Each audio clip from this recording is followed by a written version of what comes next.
Mais voyons donc, c'est qui ça, l'antipode? Et on est de retour. Capitalisme et racisme, comme on disait. Parce que, tu Ouais. sais, quand tu bases ton système sur la compétition, à un moment donné, il faut bien qu'il y ait des perdants, il faut bien que tu tries du monde. Fait que, tu sais, quand tu tries, tu sais, alongside certaines lignes, tu sais, comme la classe sociale, la couleur de peau, tu sais, le genre, toutes sortes de choses de même. Fait que, tu sais, C'est bien quand tu peux justement ouais, directement relier la ben classe ouais. sociale avec la couleur de Ah peau ouais, parce ça, que ça après c'est ça, c'est encore mieux. facile d'étrier, tu Ben sais, oui, c'est c'est facile encore mieux. de Tu fais ça one shot, tu sais, du genre, tu t'arranges pour que tous ceux qui ont les meilleurs jobs, ils soient tous de la même couleur, les moins bonnes jobs d'une autre couleur. Puis là, après ça, tu sais, tu as des loyers, par exemple, d'un certain prix dans certains quartiers, puis de d'autres catégories, tu sais, braquettes de prix dans d'autres quartiers. Fait que, bizarrement, le monde qui ont les salaires les plus bas, ils se ramassent dans le coin qui ont les loyers les moins chers. Puis le monde qui a un meilleur salaire, il se ramasse bizarrement dans les coins où il y a les loyers les plus chers. Fait que là, tu sais, ça va bien, tu sais. Surtout que, à cette heure, avec, tu sais, en tout cas, j'ai déjà vu une vidéo qu'à cette heure, avec l'intelligence artificielle, écoute, ça va bien, tu sais. Si tu rapportes plus de crimes dans une place, l'intelligence artificielle va attribuer plus de policiers dans ce coin-là, tu sais, parce que c'est décidé par l'AI, tu sais, c'est plus neutre, c'est plus, tu sais. Fait que comme il va y avoir plus de policiers dans ce quartier-là, par exemple, ben, il va se rapporter plus de crimes dans ce quartier-là. Fait que les AI vont attribuer plus de policiers, ça va rapporter plus de crimes. Fait qu'ils vont attribuer plus de policiers. Bref. La lutte contre le crime, ça va bien, c'est logique. L'AI, elle sait ce qu'elle fait. C'est bien. Tu peux décider qui c'est qui a droit à quoi. C'est juste, c'est le marché. Le marché tend toujours à sélectionner le même monde, mais ouais, c'est ça. Ben, c'est le, pendant c'est un le bout, tu hasard, c'est pourrais le dire: marché. C'est «C'est la, pas de c'est ma faute, c'est le marché», pas de puis ma après faute, c'est le ça, ben, à marché. cette heure, ils vont pouvoir dire: «C'est pas de ma faute, c'est le AI». Exact. Ça. C'est objectif. Genre la main invisible du marché, ben, ils l'ont réifié, puis ça va Hmm. être le AI. Voilà. Karl Marx disait: c'est l'esclavage qui a donné de la valeur aux colonies. Ce sont les colonies qui ont créé le commerce du monde. C'est le commerce du monde qui est la condition nécessaire de la grande industrie mécanique. C'est en s'appropriant cette analyse que Sylvie Laurent, historienne et spécialiste de la société américaine, tente de retracer la naissance de ce qu'on appelle le capitalisme racial. À travers son ouvrage Capital et race, paru aux éditions du Seuil, l'auteur démontre comment le racisme est partie intégrante de la naissance du capitalisme. Esclavage, colonisation, expropriation des terres et accaparement des richesses, de Karl Marx à Malcolm X jusqu'à aujourd'hui Angela Davis, tous sont d'accord pour dire que capitalisme et racisme ne font qu'un.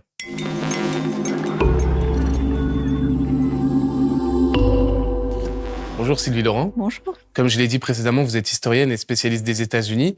Et alors, dans votre livre Capital et race, vous prenez une date comme point de départ, 1492, et vous écrivez que c'est à ce moment-là que Capital et race sont dès lors scellés. Est-ce que vous pouvez nous expliquer? Oui, la conquête des Amériques a été, dans les histoires telles qu'on se les est racontées en Europe, un moment de grande découverte, un moment d'émancipation. Et on a occulté, d'une certaine façon, alors que bien des penseurs anticoloniaux et Aïe, aïe, on voit l'émancipation de qui, hein? Hey! Ah, oui, l'émancipation. Les serfs se sont émancipés, puis ils sont devenus des émaux économiques aussi. Non, mais c'est pas juste ça, c'est l'émancipation aussi de la société blanche, hein, certainement pas des sociétés qui ont colonisé, puis qui ont ravagé, puis qui ont... Ouais, ben les Lumières étaient surtout préoccupées par elles-mêmes. Ouais, c'est ça. y compris des penseurs marxistes, l'avaient suggéré, que c'est le moment où un double rapport social se met en place. Le pré-capitalisme, le jeune capitalisme, se met en place avec la découverte de ce territoire de la crématistique, de l'amour de l'or, de la conquête éperdue de terre qu'il faudra domestiquer et transformer en marchandises, et un rapport social qui s'appelle la race, qui est tout à fait nouveau dans la mesure où se passe quelque chose avec la conquête des Amériques, comme la nécessité d'organiser la production et la prise de terre selon une hiérarchie qui, d'un côté, voit les Européens, qui ne se pensent pas encore blancs, mais ça vient très vite dans la vie de Christophe Colomb, et une population qui est destinée à fournir du travail gratuit. Et donc, l'idée selon laquelle il y a des apports à la production capitaliste, tels que la terre comme capital, qu'il faudra mettre au travail pour la première fois, et l'idée selon laquelle, de façon associée, de façon organique, il y a des peuples sur place qui, comme la terre, sont destinés à produire de la valeur gratuite et à travailler pour les Européens, prendra encore une nouvelle dimension lorsque, mettant en place non seulement le travail dans les mines, mais les premières plantations, Christophe Colomb fait appel aux esclaves africains. Donc, ça n'est pas comme si et le capitalisme et le racisme étaient complètement constitués, et certainement pas selon les modalités modernes que nous connaissons, mais avec ce territoire, il y a quelque chose qui se cristallise. Et je propose dans le livre de lire La conquête des Amériques et l'idée d'Amérique comme la matrice de ce qui deviendra une hydre, c'est-à-dire ce rapport de nécessité entre un capital devenant capitalisme et un rapport de race devenant racisme. Alors, vous l'avez dit, vous prenez cette date comme point de départ, mais c'est seulement au début du XXe siècle que les penseurs commencent à faire le lien entre capitalisme et racisme, non ? Alors, il y a des intuitions qui traversent tout le 19e siècle, mais il est vrai que la pensée critique du capitalisme, qui commence avec les premiers penseurs socialistes, puis ensuite la tradition marxiste, elle rencontre très vite les mouvements anticoloniaux. Et c'est une tradition que l'on a oubliée dans l'historiographie, et c'est une tradition qui est pourtant extrêmement parlante. J'ouvre le livre par une conversation imaginaire, une conversation qui n'a pas eu lieu entre Karl Marx et Martin Luther King. J'ai écrit une biographie intellectuelle de Martin Luther King, et je sais très bien à quel point pour lui, il ne faisait aucun doute que le trio fatal, le trio mortifère de l'impérialisme, du capitalisme et du racisme fonctionnait ensemble. Et dès ses 25 ans, il a lu Marx et il met en avant ce rapport de production tout à fait particulier qu'est le capitalisme dans la production d'un rapport racial qui fait que le travailleur noir a une position tout à fait particulière dans le procès de production capitaliste, et que il aurait aimé que Marx, qui lui-même a été tout à fait lucide sur la réalité de l'esclavage et du racisme aux États-Unis, mais aussi de la dévoration coloniale propre au capitalisme, ce sont deux pensées qui, d'une certaine façon, avançaient comme des asymptotes dans la même direction, mais sans jamais véritablement se rencontrer. Et donc, je reprends toute une tradition dans le livre de gens qui ont parfaitement vu ça. De Fanon à Hannah Arendt, pardon. Tu savais qu'en me présentant ça, j'étais pour aller acheter le livre, puis que c'est clair que je vais y aller, là. C'était-tu un tease, là? C'était-tu... Ah c'est que... oui, moi, mon but, c'est que tu t'achètes des livres. Ouais, c'est ça. Ouais, t'essayes de me corrompre. Non, mais écoute, faut bien faire sa propre propagande, là. Gars, la droite donne de la désinformation à ses ouailles, là, puis ils se la passent entre eux autres. Fait que j'imagine que nous autres, on se présente des livres puis des essais vidéo. Mais pour moi, tu fais du somnambulisme parce que me semble que c'est toi qui l'avais avancé, cette vidéo-là. Pas vrai?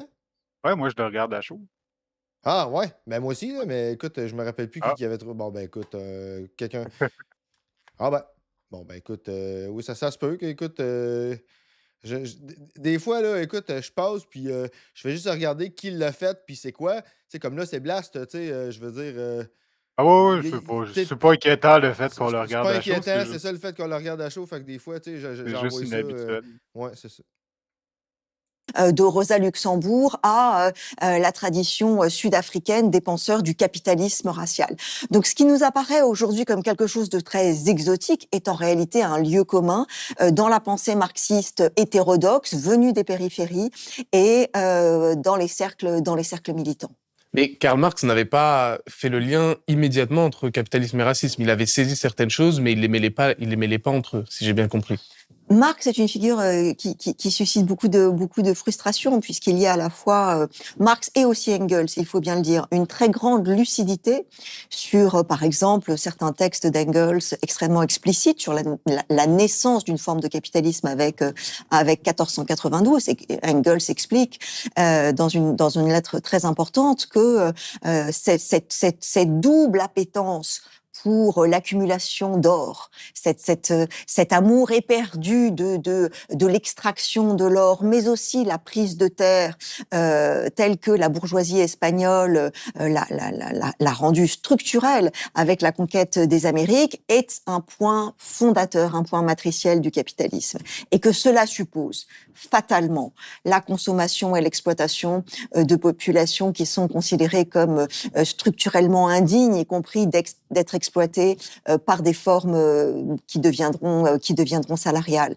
Quant à Marx, on sait aujourd'hui, parce qu'il y a eu beaucoup de travaux sur sa compréhension du phénomène colonial, on sait qu'il a eu l'intuition, d'une part, que la plantation américaine était un paradigme capitaliste qui supposait la transformation du corps noir en moyen de production, mais aussi en marchandises, et que par ailleurs, cette nécessité dans le processus d'accumulation primitive du capital, il y avait fatalement une expansion perpétuelle.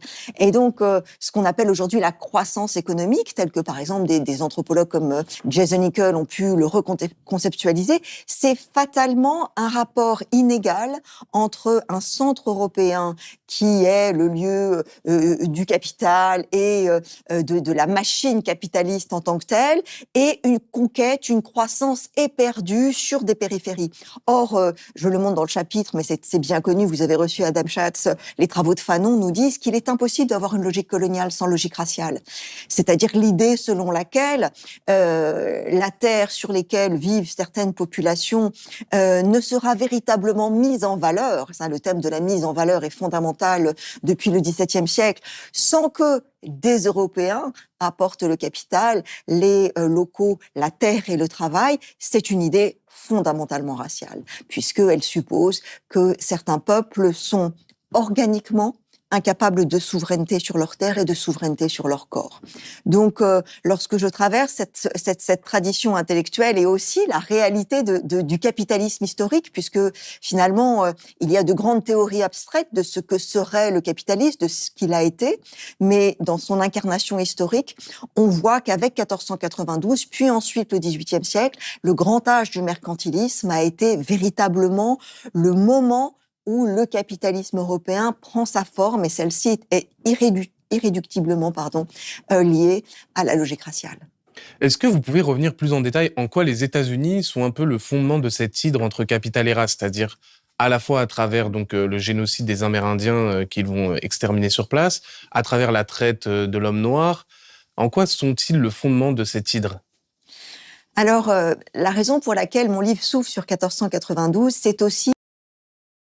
On tient à souligner que le mot amérindien, c'est plus d'actualité. Je sais pas en Europe, à quel point le vocabulaire va vite, là. Bon, Mais probablement une petite. ouais, il y a probablement un petit délai, là. Il y a probablement un petit délai. Parce que c'est encore, je veux dire, même pour quelqu'un qui est conscient, genre, en Europe, c'est sûr que c'est encore Ouais, un peu romantisé, là. ouais. Nous autres, Ben, genre, il y a une relation qu'on question de va avoir avec. proximité, puis c'est un peu normal, là. C'est normal qu'il y ait un certain Ouais, ouais, délai. c'est ça. Tu sais, puis même moi, récemment, je lisais un livre, puis tu sais, qui avait ce mot-là dedans, puis j'ai regardé l'année, tu sais, puis j'ai comme fait, OK, 1999, j'ai fait, c'est un peu normal, là. Tu sais, s'il Mhm. avait été écrit en 2020, j'aurais comme fait, dude. Mhm. Mais je pense dans le contexte, genre, t'es en France, puis là, tu parles des Premières Nations, puis ça fait comme, ouais, quoi? Ouais, c'est ça, exactement. De Ouais, c'est qui? ça, c'est Où? ça. Quand? Comment? Ok, ouais, c'est ça. C'est ça, Genre l'histoire va mieux comprendre de quoi qu'ils parlent comme directement, parce que je pense pas qu'ils sont super familiers avec le concept. Puis tu c'est sais, comme ça. Première Ben, Nation, ben, c'est quand même assez américano-centrique là, ouais, comme façon de penser, parce que eux autres, les Premières Nations, ben, ouais, c'est ça. Alerta, alerta, Oh, antifascista! merci Queen Babette pour le sub. Merci infiniment. Ah, merci beaucoup. Merci beaucoup pour le sub. J'avais pas encore entendu Mm, notre alerte, ça. C'est des bons signes, c'est des bons soundbites. Il faut juste qu'on ajuste pour avoir comme le visuel aussi. exact.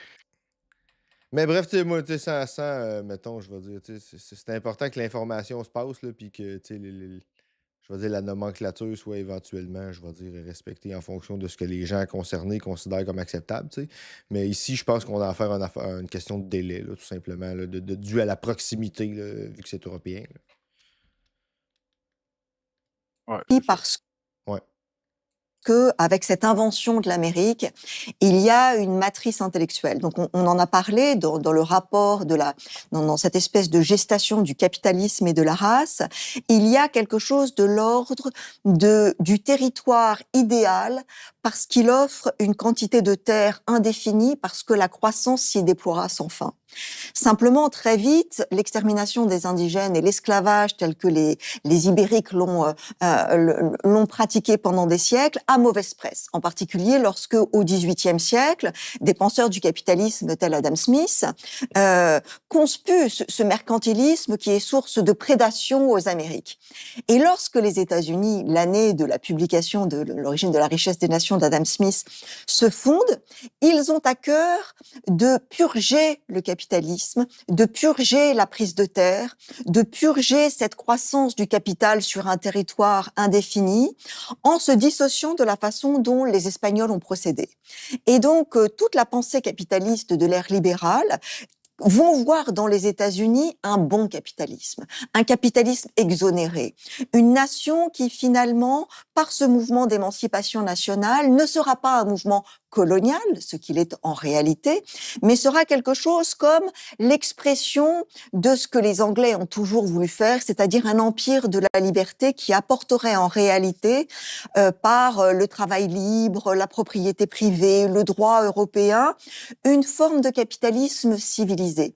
Et les États-Unis vont se déployer de leur fondation en 1776 jusqu'à la fin de la conquête impériale, avec la prise des Philippines, de Cuba, au début du XXe siècle, avec cette idée qu'ils sont le capitalisme bienfaiteur, qui est une idée qu'on retrouve aujourd'hui. Et pourtant, ce discours qui a tant fasciné les Européens, et je montre dans mon livre comment, de Smith, bien sûr, jusqu'aux physiocrates français, mais aussi Hegel, mais aussi Voltaire aussi, on parlait de Voltaire. Tocqueville, évidemment, ce sont des penseurs du capitalisme qui va libérer, et ils voient dans l'Amérique cette version tout à fait purgée, cette version sauvée des affres de la violence raciale, et qui C'est fou tout ce qu'on peut permettrait, se faire par croire, la hein. libéralisation. Tu sais, c'est comme, bon, ben, nous autres, on n'a pas fait comme les Espagnols.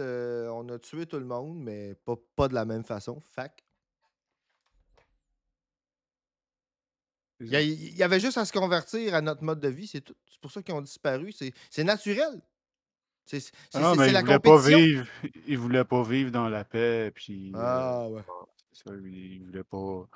Genre, il voulait pas juste accepter le nouvel ordre qui est, tu sais, il est rationnel, là, notre ordre là, qu'on Ouais. a établi pour eux autres. Là, je veux dire, on avait raison, Ben oui. genre, on avait la science, on avait la modernité, la technologie, les armes. Hein, je veux dire, c'est à eux autres après ça de juste genre accepter le fait qu'on avait raison, puis Ben oui. que par conséquent, toute leur shit puis leur terre devrait nous appartenir, puis C'est profiter à nous autres. Là. c'est juste ça, les aléas du marché du travail. Tu sais, on leur a offert du travail, puis finalement, Ouais, c'est ça. Tu sais, ils voulaient pas vraiment travailler. Ils voulaient pas. ça, tu sais, c'est une des affaires qui est comme ressortie dans l'espèce de hiérarchisation des races. Là. Je me rappelle plus trop qu'il y en a un qui décrivait les 5 races dans le temps de la théorie Ouais. polygénique. Là, Ouais. genre, il décrivait les 5 races, puis il disait la race des Premières Nations. Là, je me Ouais. rappelle plus quelle. Comment qu'ils avaient appelé, probablement quelque chose qui sonne très Quelque chose de dégueulasse. très raciste, là, ben, Ouais, c'était qui nous genre donne le goût de la gerber. race rouge, là, finalement. Là, Ouais, quelque genre, chose il de y avait même. il y avait un code de couleur, tu sais, comme tu avais blanc, brun, noir, rouge, jaune. Là, tu sais. Misère de calice. En tout cas, ouais, c'est ça. Eux autres, genre, Go Power Ranger. genre, ils peuvent. Genre, on peut pas les dompter, mais ils peuvent être comme assez sophistiqués pour genre apprendre à être civilisés, mais on peut pas les dompter, tandis que la race noire, eux autres, ils sont super domptables, fait qu'on peut s'en servir comme pour exploiter, mais ils seront jamais civilisés. Genre, Check-moi donc ça, comment c'est commode. ouais, je veux dire, c'est pas genre. Il est à quelle couleur, le gars qui Pas a dit Joe ça? Clodo qui a écrit ça, là. C'était juste c'est un écrivain qui était connu. Je me rappelle plus c'est qui exactement, là, mais c'est dans les affaires, genre Ouais, mais un c'est pas des son nom qui grands. m'intéresse, c'est sa couleur. Lui, il est dans quel code de couleur? Tu sais, le gars qui a fait les codes de couleur, là, il est dans quelle couleur? Ouais, était non seulement blanc, il y avait probablement aussi une perruque poudrée blanche. Ok, Également. ouais, je vois. Ou une soutane, peut-être. Non, c'est un des fondateurs de la pensée libérale. Genre, c'est un gros. C'était tous des gros racistes. C'est peut-être genre Kant, une connerie de même. Genre, Non, je ils serais étaient pas tous extra racistes à surpris. l'époque, là, genre. Oui, c'était normal. Ouais, c'est ça. Ouais, c'est ça. Et l'échange des connaissances et cette terre en abondance qu'il faut transformer en marchandises pour le bien de l'humanité, il voit les États-Unis comme une terre élue, cette terre du capital et de la libération de l'humanité. Vous dites, ils voient dans cette terre la terre d'élus, mais la terre d'élus pour les Européens, pour l'homme blanc, en fait, au-dessus du reste des autres civilisations. Alors, c'est quelque chose, bien sûr, qui a participé de cette espèce de mirage. Et je parle dans le livre, c'est le chapitre central de Robinson Crusoe, parce que Robinson Crusoe est la parabole de cet imaginaire, de ce déni, de la réalité, de cette conquête d'une terre par un Européen. C'est le grand mythe de Robinson Crusoe, qui est une terre vide, une terre offerte par la Providence qu'il faudra transformer. Robinson Crusoe est dans la grande littérature du capitalisme le premier homo economicus, celui qui, en domestiquant la nature, en maximisant ses ressources et son temps de travail, fait advenir un capitalisme de liberté. Et les États-Unis rejouent ce mythe-là, c'est-à-dire qu'ils apparaissent comme ceux qui apportent le droit de vote, le lopin de terre, la maximisation des ressources. Et l'on oublie bien sûr que les États-Unis sont fondés évidemment sur la conquête génocidaire de tout un territoire qui, par la puissance d'un terrorisme d'État, a transformé une terre qui n'a jamais été offerte, mais une terre qui était occupée par de brillantes civilisations en un cimetière. Et que... Tabarnak, que ça fait du bien d'entendre quelqu'un parler de même. Aïe, aïe, payez-y une bouteille de vin, un repas au restaurant, quelque chose, n'importe quoi. Une fin de semaine de spa, quelque chose, là. Elle fait du bien, elle, là. Faites de quoi? My God, on en veut plus des comme ça. Que la transformation de cette terre en valeur, qui a permis l'expansion non seulement du capitalisme transatlantique, mais qui a porté le capitalisme européen sur les fonds baptismaux. Les historiens ont montré aujourd'hui que la raison pour laquelle l'Europe avait pris un avantage considérable dans son expansion capitalistique par rapport à la Chine, par exemple, qui jusqu'au début du XVIIIe siècle était encore un compétiteur potentiel, c'est parce que l'extraction de valeur des Amériques, d'abord les métaux, mais bien sûr essentiellement le travail agricole et puis l'ensemble des richesses produites par l'Amérique du Nord a été un avantage compétitif considérable. Et c'est la plantation, et c'est l'esclavage, et c'est la prise de terre sur les Amérindiens qui a été à la source de cet extraordinaire envol. Donc on voit bien là à quel point les États-Unis sont véritablement ce territoire de la mystification qui encore jusqu'à aujourd'hui se vivent comme une terre de liberté perpétuellement offerte et qui permettra un capitalisme émancipateur, ce qui est vraiment le grand tour de passe-passe qui nous vient des États-Unis. Alors vous avez parlé de Robinson Crusoe, c'est vrai que moi je l'ai découvert à travers bien le les bouquin, parce nazis, qu'on en parle vraiment. Blood and Soil. Ah ouais, clairement. Mais genre, c'est pas leur sang, c'est le Ouais, sang c'est des le autres. sang des autres. Mais c'est quand même tout à fait Blood and Soil. Ouais. Non, mais c'est pas ça. C'est leur sang dans le veine, le sang des autres dans le soil. Ouais, c'est ça. Jamais, mais en quoi Robinson Crusoe justement illustre ce capitalisme mêlé à la race? Ce que vous expliquez dans votre bouquin, c'est Je que dirais même, l'auteur dans en le cas fait il des est fasciné. fachos, je dirais même le sang dans le caquette. Parce que vu la projection qu'ils font sur tout ce qui est phallique, là, je te dirais que. Par le capitalisme colonial. Alors, Daniel Defoe est extrêmement intéressant puisque c'est quelqu'un qui a été central dans les débats intellectuels du début du XVIIIe siècle en Angleterre. Donc, l'Angleterre est déjà cette grande puissance coloniale qui prétend que elle va sortir d'un mercantilisme qui est peut-être un petit peu rétrograde parce que ce sont les Espagnols qui ont ces pratiques d'appropriation, de prédation, de protectionnisme protectionnisme de grandes compagnies d'État, tout en étant en réalité la championne de ces grandes compagnies semi-privées, semi-publiques, ces compagnies commerciales qui ont délégation pour conquérir des terres et les mettre en valeur. Et Daniel Defoe participe avec d'autres à ces débats et il est champion de la suprématie britannique et de l'homme anglais qui seul est capable d'exporter sa domination sur des terres en mettant en valeur des territoires sauvages et barbares et sans que du tout quelque chose de répréhensible en découle. Et lorsqu'il écrit son grand roman Robinson Crusoe en 1719, qui se présente comme un récit véridique, il offre à la modernité occidentale une parabole merveilleuse d'un homme, un marin anglais, un puritain, échoué sur une île. Il est seul. Et cette idée de la solitude de l'homme occidental qui, à partir de rien, crée une île prospère, merveilleuse, où il va survivre pendant des années, est une espèce de contre-récit absolu de la réalité de ce que dit Robinson Crusoe. Robinson Crusoe, c'est l'histoire d'un colon qui arrive sur une île dont il perçoit tout de suite qu'elle est peuplée. Il en voit des traces, il en entend des sons, très vite il voit ensuite une empreinte et il est terrifié de la peur des cannibales. Il sait que cette île est peuplée par des indigènes, mais tout de suite, il y a un processus de déshumanisation, ils vont venir lui prendre ce qui est à lui. Et Robinson Crusoe est l'histoire d'un homme qui domestique la nature, donc il y a Ils vont venir y prendre ce qui est à lui, mais il est arrivé là avec rien. Ben là, je pense que c'est sa viande, en fait. C'est ça, ouais. Elle parlait de cannibale, là. Ouais, effectivement. C'est drôle parce que, genre, il me semble qu'il y avait une série pour enfants, là, que c'était comme inspiré de Robinson. Genre, puis c'était comme pas mis en doute, là. C'est vrai que c'est une histoire, c'est du colonialisme, genre dans un, en huis clos, là, une petite fenêtre de capitalisme. Là. Mais la plupart des histoires pour enfants, c'est juste de la reproduction sociale. Le personnage principal, genre, qui est justement autochtone, indigène à la place, genre, il s'appelle Mercredi parce qu'il l'a trouvé un mercredi, puis que, genre, son existence, c'est uniquement de le servir. Ben oui, parce qu'il y avait rien. Parce que lui, il n'existait pas avant ça, il n'y avait pas de nom. Il est sorti du ventre de sa mère au moment où il a. C'est une parodie que, genre.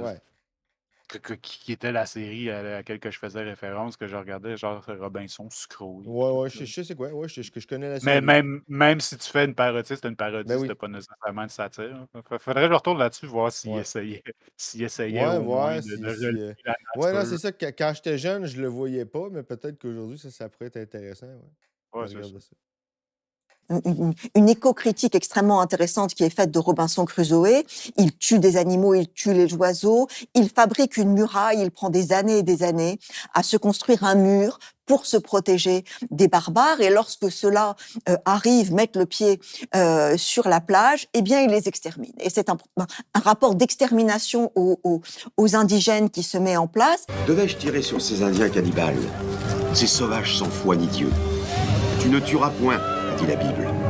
Mais aussi, quand les justes sont heureux, la ville se réjouit. Quand les méchants périssent, ce sont des cris de joie.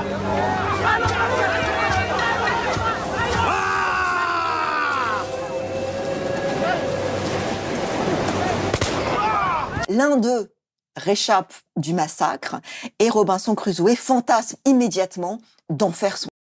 Ah ouais, il y a du monde, c'est clair, m'en tuer un, fait que. Tabarnak!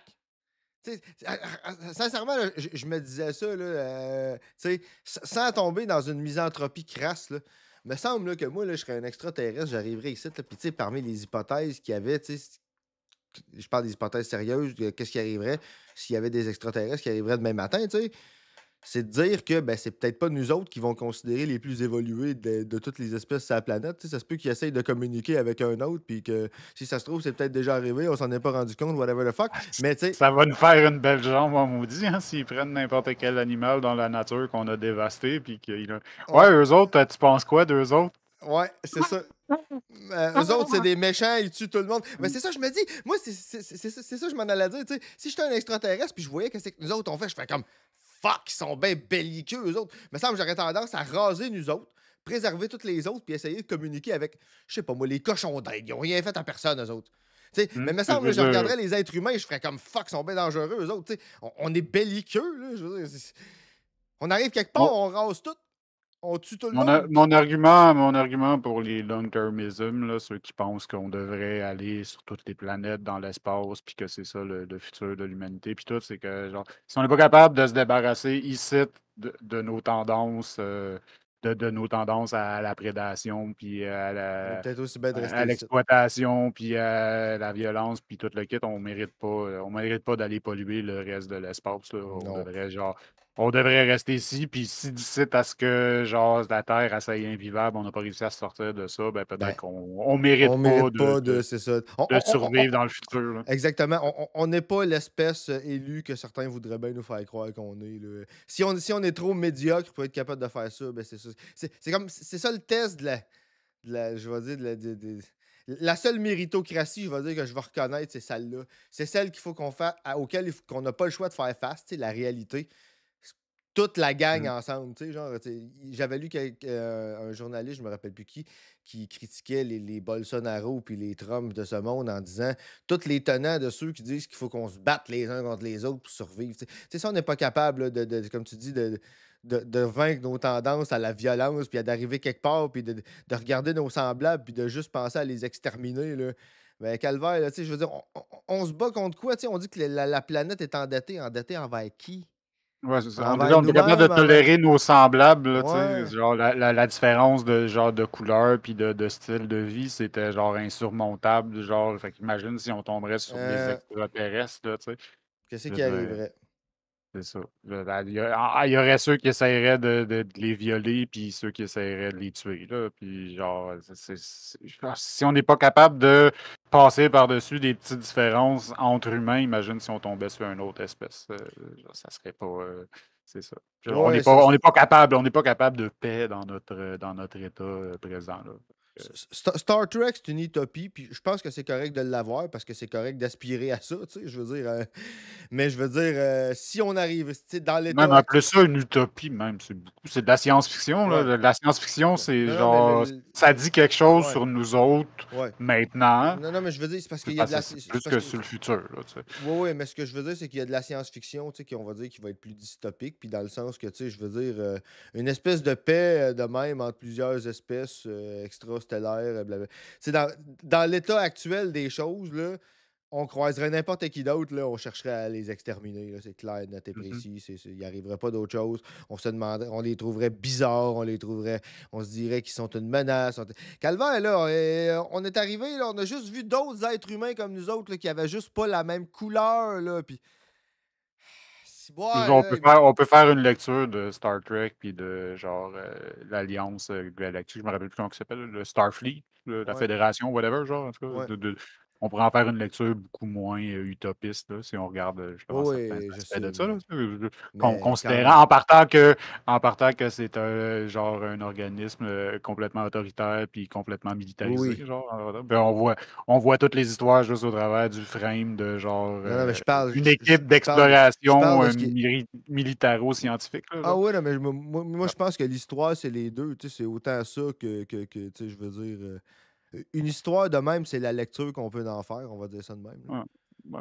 Ouais. Moi, je trouve ça plus intéressant, justement, de regarder ça que juste, Ah, ouais, mais je veux dire, il peut y avoir juste un... l'espèce de côté bonbon utopiste Oui, de oui, mais il genre. peut y avoir un élément utopiste là-dedans, dans le sens que, tu sais, je veux dire, un corps politique avec plusieurs espèces extrastellaires qui sont capables, je veux dire, d'avoir un minimum de coordination comme ça, ben déjà que toutes les autres, ils ont deux bras, deux jambes, puis une tête, puis que, tu sais, ils respirent de l'oxygène, puis bon, on passe l'anthropomorphisme, là. Tu sais, je veux dire, ben regarde ça, là, je veux dire, tu sais, c'est ça que je te dis, là, imagine-toi, là, tu sais, s'il y avait l'autre, je sais pas, moi, des Ferengi avec les grandes oreilles, puis, là, tu sais, je veux dire, whatever the fuck. Hey, écoute bien, là, on est sur la même planète, là, il y a du monde de d'autres couleurs, là, puis on s'entretue parce que c'est Mhm. comme, oublie Mais ça, ouais, là, non, mais c'est ça ça, mais tu arrivera sais, pas. genre le message d'inclusion, genre c'était basique dans les années 80, puis c'est basique Ben oui, ben encore oui, ben oui, ben aujourd'hui. oui, Là. mais Mais genre, c'est parce que nous autres, on n'est pas capable d'avancer pour ça, fait que ça a toujours l'air de quelque chose de genre ah ben ils sont inclusifs, fait que ça doit être super hot, mais genre tu regardes au travers de ça, puis genre plus loin, puis ben ça, c'est encore. Ouais, ça, j'en doute pas, là, tu sais, mais même, ce que je veux dire, c'est que même dans une dynamique très autoritaire de même, là, que la simple possibilité qu'une entité politique se forme avec, tu sais, des espèces extrastellaires, c'est ça mon point. Tu sais, Ouais, C'est qui les boss ouais, de cette fédération-là? C'est qui tous hein, les chefs de file, hein, les têtes hein, d'affiche, le monde hein, important? hein, Genre, hein, leurs vaisseaux sont hein, faits pour quelle hein. espèce? C'est Hein? ça, Ouais, c'est ouais. ça, c'est ça. Fait quand je dis que ça se pourrait pas, c'est ça. Tu sais, à la limite, oui, c'est ça. On peut pointer le fait que, tu sais, ce qu'ils présentent là-dedans, ça C'est du suppose white savior, Ouais, pas mal. ouais, Même les vaisseaux sont fucking blancs, là. effectivement. Effectivement. Mais tu sais, On cancelle Star mais Trek c'est à soir. justement, ça montre à quel point ça serait impossible quand même l'idée inclusive qu'on en présente est comme whitewashée, on va dire ça de même. Euh, Je m'excuse pour ta journée, sympathie, de Pink. Je me rappelle c'est quoi les journées de Mongol au travail. ouais, J'ai une vague, on va à l'eau, là. une vague souvenance de ça. Ah, ok. Fait que ça veut dire que, tu sais, ouais, c'est vrai que si quelqu'un s'en servait pour référer à une personne handicapée, ça serait hautement problématique, là. Dans le Ah ouais, contexte, toi aussi, ça l'a flagué, hein. Ouais. Oui, ça l'a flagué. Mais tu sais, je comprends que dans le contexte, il n'y a absolument rien de péjoratif, là, ni contre les personnes handicapées, ni contre les gens qui restent en Mongolie, là. Ni un ni l'autre. C'est un hyperlatif. Exactement. Son esclave, et cet homme qui arrive vers lui, qui immédiatement se met à genoux et met son pied sur sa tête et dit « Maître, je serai votre esclave », cet homme, il va l'appeler Vendredi. Il n'a pas de nom, il n'a pas d'identité, il devient Vendredi. Et dans toute l'historiographie et la gnose occidentale, ce rapport entre Robinson et Crusoe est un rapport amical, peut-être. Mais je repensais à ça, là, l'exemple de Star Trek, là, tu sais. D'un sens, c'est les deux, tu sais, c'est ce que tu en as dit, puis c'est l'image d'inclusion, dans le sens que l'image d'inclusion qu'on se donne, c'est quand d'autres espèces, mettons, on va parler dans le cas de Star Trek, acceptent de juste suivre les humans, c'est-à-dire le white substitute in the context, tu sais. Comme si, tu sais, comme si les peuples colonisés, ils étaient contents qu'on les ait colonisés parce qu'on leur a apporté, tu sais, dans la vraie vie. Il n'y avait rien avec nous autres, on arrive ici, tu sais, ils étaient tout nus dans le bois, puis d'autres stéréotypes de merde de même, là, puis des mardes, là. C'est comme... Non, non, le monde vit pas... tu sais, genre, la vie des autres est pas centrée sur toi, là. Ils attendaient pas ta venue, là, puis... ils existaient avant que tu sois là, là. Ils avaient leurs buts, puis leurs aspirations, puis là, tu sais... Ils étaient des personnes, tu sais. Ça a l'air dur à comprendre pour le penseur moyen des Lumières, ça, hein, que quand t'es pas blanc, t'es une personne pareille, tu sais, on dirait ça... Au mieux, il pensait pas pantoute. Ben non, non, en fait, ils pensaient atrocement. Tu sais, il existe des discussions, notamment au sein de l'Église catholique, tu sais, des comptes rendus, de déterminer, par exemple, si les Noirs avaient une âme, puis des choses comme ça. Tu sais, la discussion sur l'humanité des populations colonisées n'est pas inexistante. Ils ont réfléchi, puis ils se sont dit que... Ouais, ben là, on pourra pas, Ouais. genre... J'aime bien ça, taper ces lumières, là, mais on peut pas vraiment faire genre une corrélation entre les lumières et l'Église. C'est peut-être pas le meilleur exemple, parce que les autres se posaient justement en opposition à la pensée non, mais religieuse, tout en reproduisant les mêmes systèmes d'exploitation, mais... Je fais pas nécessairement un lien entre les deux directement, dans le sens que, tu sais, c'est présent dans la société européenne, là. Moi, je veux Non, je dire, veux juste que c'était pas le meilleur exemple pour, genre, on parlait des large. lumières, puis là, tu Ouais, parlais de ouais, l'Église catholique, mais bon, c'est pas important. ouais. Ouais, mais c'était à l'époque de la colonisation, tu sais. Fait que ça veut dire que, dans un sens, ça montre que tout le monde se posait la question. Mhm. Tout le Ouais, c'est monde, ça. tu sais, déjà de se sentir libre de discuter de l'humanité des gens que tu rencontres, c'est déjà un peu déshumanisant. Il me semble qu'il y a, tu sais, il y a- Mm. moi, tu sais, Mais tu sais, tu sais, quand il y moi, a eu la le blanc qui a mouvement de décidé. ce qu'on appelle les Lumières, ça avait quand même été genre bien enclenché pendant un bout, fait qu'il était plus capable de regarder avec une certaine perspective, puis ce qui Ouais. leur manquait souvent quand même. Au sens, Ils pouvaient. tu veux dire au sens où rendu là, il n'y avait plus d'excuses, tu sais, genre que c'était comme tu avais assez de perspectives pour voir que c'était de la merde puis qu'il y avait du monde qui s'était fait tuer, bref. Mhm. Mais ils étaient capables de le décrire, tu sais, ils étaient capables de le décrire de leur point de vue, genre eurocentrique, là, tu sais, de décrire le colonialisme, pas le colonialisme, le capitalisme comme une forme Ouais. d'impérialisme, justement, mais de ne pas voir la relation de l'autre côté, genre le côté colonialiste. Raciste, ouais. Ouais, Ouais. aussi, ben, ça va ensemble. C'est une nécessité. Là. Mais c'est ça, Mm. eux autres, ils pouvaient, tu sais, ils ont comme ils se sont donné le luxe de pas le voir, tu sais, rendu là. Mhm. Je veux dire, comme le capitalisme puis colonialisme sont comme émergés à peu près en même temps. C'est pour ça Ouais. que les deux sont comme indissociables. Là, tu sais. Ça, c'est sûr. Mais je pense quand même que la déshumanisation en général des peuples colonisés, c'est quelque chose qui devait se faire at large dans la société européenne de l'époque, là. C'était pas. Ça devait aller de soi, là, quasiment, là. Tu sais, pour qu'ils se permettent, tu sais, pour que des gens dits bien pensants se permettent de le dire aussi ouvertement, Ah ouais, c'est parce qu'il faut que ça soit normalisé, tu sais. Il faut que. probablement que l'intelligentsia de l'époque, au début, se sont pas posé la question s'ils devaient les traiter avec Ouais, c'est ça, tu sais. humanité. Genre, Ben, ils sont ça, là, c'est là, tu sais. probablement. Ils vivent pas comme nous autres. Ils Fait ont que, probablement juste assumé que c'est ça. ouais. Ils sont là, ils vivent pas comme nous autres. Fait que, tu sais, ils sont pas sujets à la même dignité, à la même. Tu sais, c'est pas du monde. C'est ça. Ils sont là. Ils sont Mais, là, sont dans le chemin. oui, c'est ça. On veut la place. Le reste, c'est pas mal de la justification a posteriori, d'après moi. Le point of view des Européens sur les populations colonisées est bien représenté dans le film basé sur la controverse de Valladolid. Le film date de 1992. Il est sur YouTube. Ben, attends une minute, je vais aller jeter un coup d'œil à ça. Euh, donne-moi- Merci pour la plug, Oui, merci beaucoup. symbiotique Praxis. Je vais aller jeter juste. Comment de temps ça? Ok, bon, ben écoute, ça va peut-être faire l'objet d'un cinéma-su. C'est un 1 heure et demie. Fait qu'on on met ça dans le pool. Ouais, mais ça dans la liste des suggestions. Exactement, on met ça Ça a dans le l'air pool. intéressant. Merci infiniment, Symbiotique Praxis. C'est vraiment le genre de choses qu'on apprécie beaucoup. C'est toujours bon d'avoir des choses, tu sais, qui sont en dehors de ce que nous autres on voit et de ce que des fois nos algorithmes nous proposent. C'est mon prof de philo qui m'a fait découvrir ça. OK. Cool, cool, cool, cool. Ben, c'est quoi le cliff, finalement, les points de vue des Européens sur les populations colonisées? Ça ressemblait-tu un peu à ce qu'on disait ou on était dans Euh, je- de la marde? Ouais, c'est ça, à quel point on dit de la merde.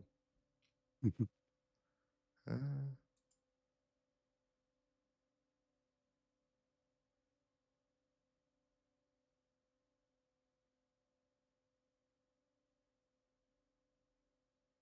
OK. On est dessus. Ça me rassure, c'est biatique. OK, ouais, c'est ça, ouais, c'est ça. On est dessus, ouais, c'est ça, exactement. Fait que bon, ben, on va poursuivre ça.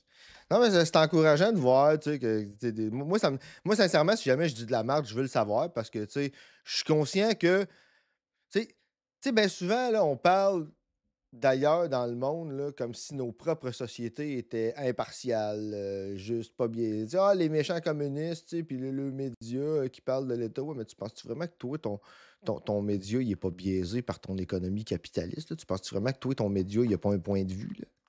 C'est comme. Fait qu'à un moment donné, tu sais, moi. Ça dépasse ce qu'ils veulent dire par aussi, on dit de la merde, là. Oui, oui, non, mais je veux dire, On va se ramasser il y a avec des un degrés. bootlegger ou un islamophobe dans le chat encore. Là. Ouais, non, non, mais je veux dire.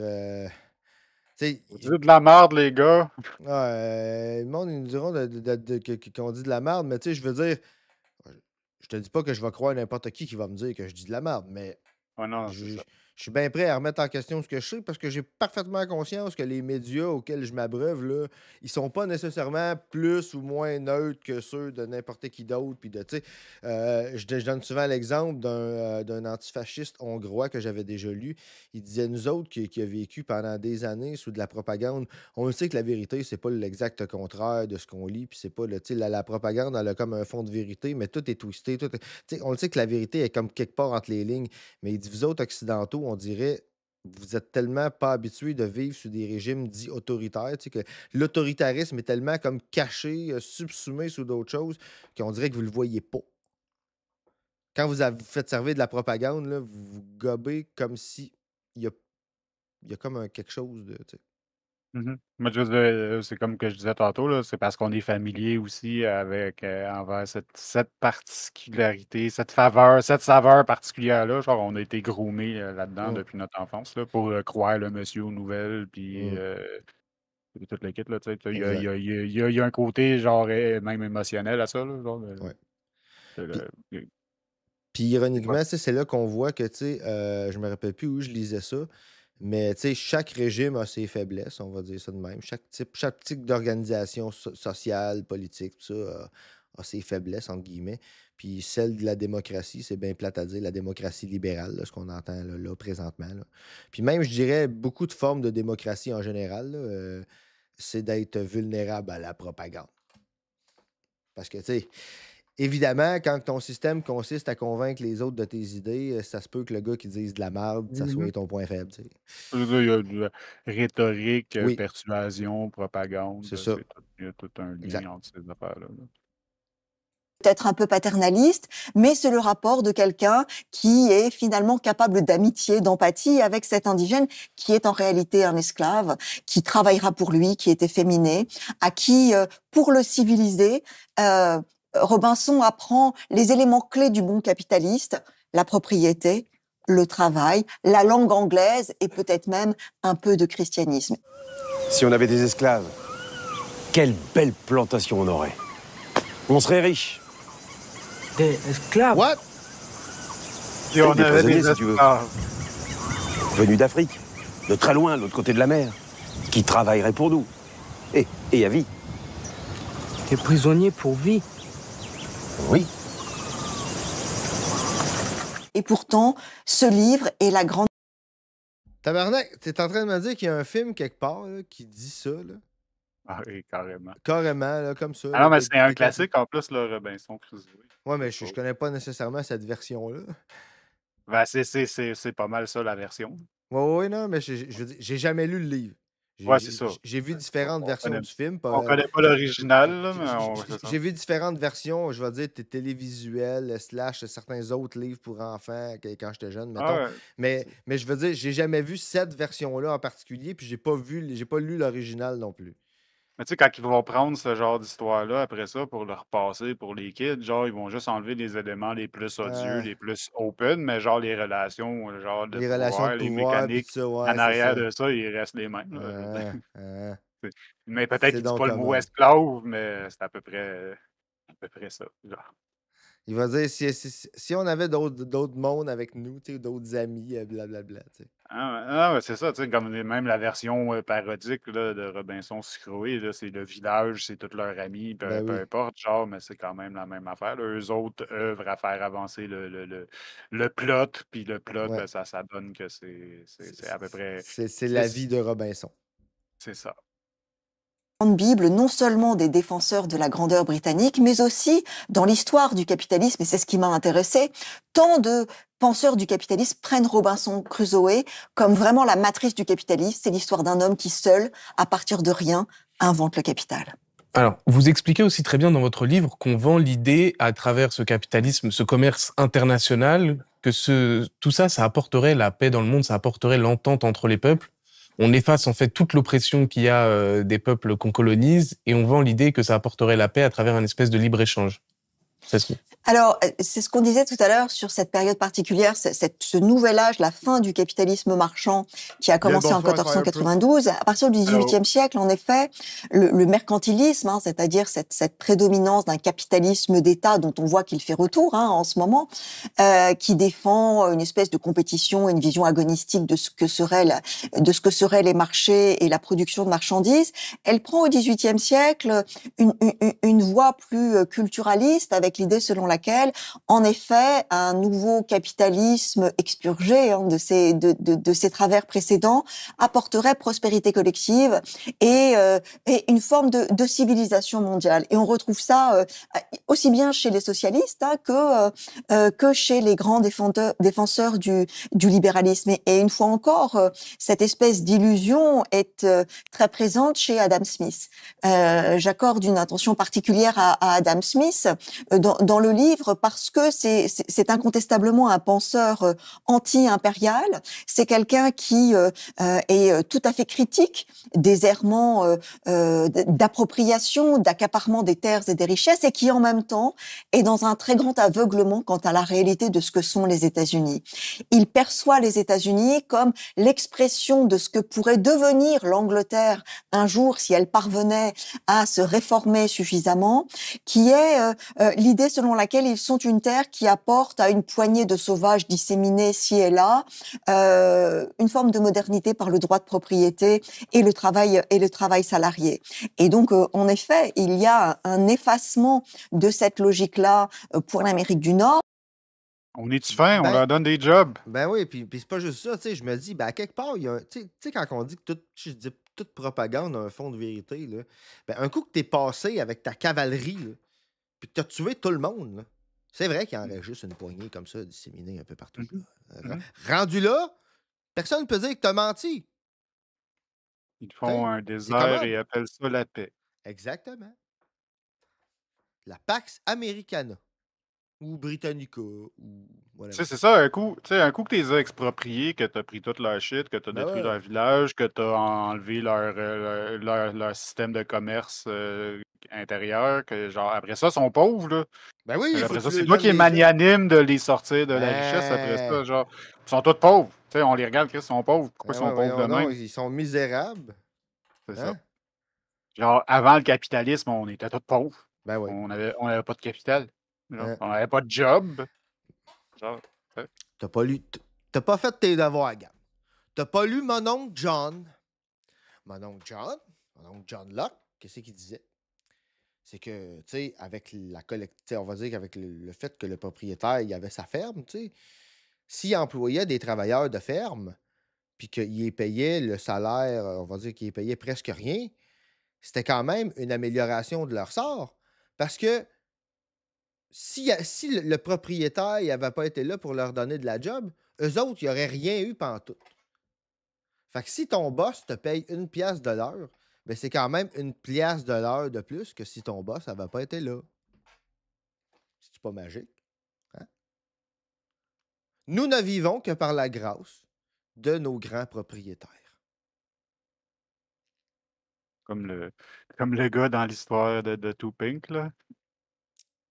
Dans un vieux Tarzan, genre, le porteur, il tombe dans un ravin, puis le chef d'expédition, il s'exclame ah non, c'était des marchandises importantes. Genre, la personne avait de la valeur seulement en tant que porteur de marchandises importantes.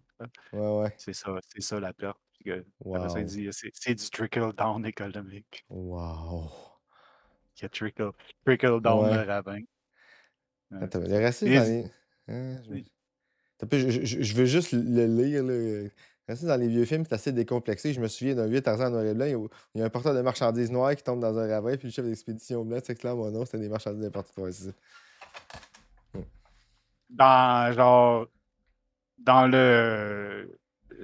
l'Asie du Sud-Est, je pense, pré-coloniale, il y avait une grande zone que c'était comme genre juste comme une espèce des organisations confédération lousse de genre tribus autogérées, genre. Ouais. Puis genre. On va dire ça de même, un système politique indigène à l'endroit. Ouais, c'est ça. Ben, tu sais, c'était comme une espèce d'anarchie Oh, merci, Chronique. Merci, Chronique 420 pour le sub. Il est un peu Yes. fort, par contre, l'alerte. Ça Ouais, pète. on va, oui, ça pète. On va ajuster ça éventuellement. Là. Ben écoute, Mais moi, oui, merci. moi j'ai regardé ça, gars, tantôt, là, justement, pendant la pause. J'étais en train de me faire une liste des trucs techniques qu'on a de même, là, comme ça, là, les notifications, les centres d'alerte. Puis cette semaine, en fin de semaine, même probablement, ça risque d'être la semaine problème technique. Là, je vais comme toutes les faire one-shot. Parce que là, je me rends compte quand j'ai fait au compte-goutte, j'en oublie, puis je les fais à Ouais. moitié. Puis, fait que là, C'est bon d'avoir des ouais. listes. Ouais. C'est un bon outil.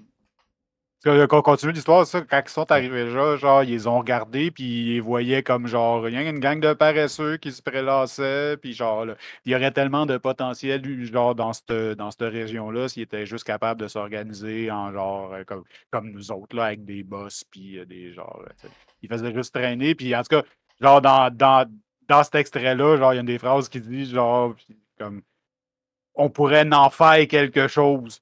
Il parle des gens, là, pas de la Terre, là, genre, c'est ça. Comme nous autres, on attend juste que quelqu'un vienne faire de quoi avec nous autres. Comme, tu sais, c'est comme si on était une brique d'argile, genre, qui attendait d'être façonnée par un capitaliste, là, genre. Ouais, non, c'est À leurs yeux, nous ne sommes que force vive attendant bras ballants et bouche béante que quelqu'un daigne en faire quelque chose, là. C'est une espèce de, je vais dire, une parabole, entre guillemets. Là, je sais pas si tu l'as peut-être déjà entendu, tu sais, c'est le gars qui pêche, tu sais, puis qu'un coup qu'il a pêché ce qu'il a besoin pour manger dans la journée, tu sais, il arrête, puis il va se reposer, tu sais.